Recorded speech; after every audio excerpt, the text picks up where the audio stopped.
In the morning when I rise, give me Jesus.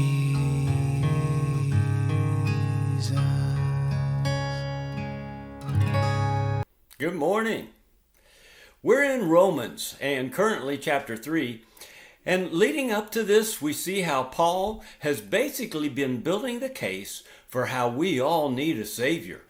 And he's been talking a lot to the Jews because the Jews are saying, well, wait a minute, Paul. We follow the law. The law was given to us. And so if we're good boys or good girls, then we are chosen by God. We're his favorites. We're pleasing him. And Paul's saying, oh no, Jew or Gentile, we all have a sin problem.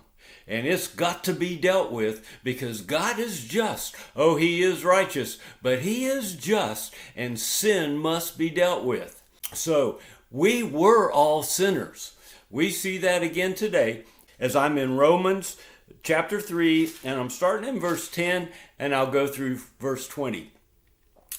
As it is written, there is none righteous, not even one. Now, this isn't even Paul talking. He's pulling this out of Psalms. And so there are many Psalms that he's quoting here. There is none righteous. There is none who understands. There is none who seeks after God. All have turned aside together. They have become useless. There is none who does good. Oh my goodness. Their throat is an open grave. With their tongues they keep deceiving. The poison of asps is under their lips. Paul is not holding back. And this was spoken by King David in Psalms.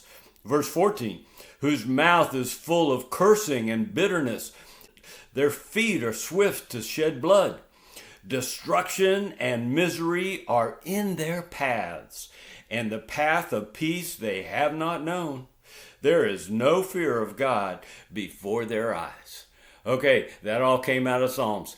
And it doesn't paint a very pretty picture, does it? See, it says we are all like that when we start out. We need a Savior, and we're going to get one. But right now we know that whatever the law says, it speaks to those who are under the law. And that's only the Jewish people. The law was given to them, not to Gentiles. Even so, none of us are under the law now. Jesus fulfilled the law, but we'll talk about that later. So that every mouth may be closed and all the world would become accountable to God. See, the law was given to show everyone that they're not good enough to please God by their behavior.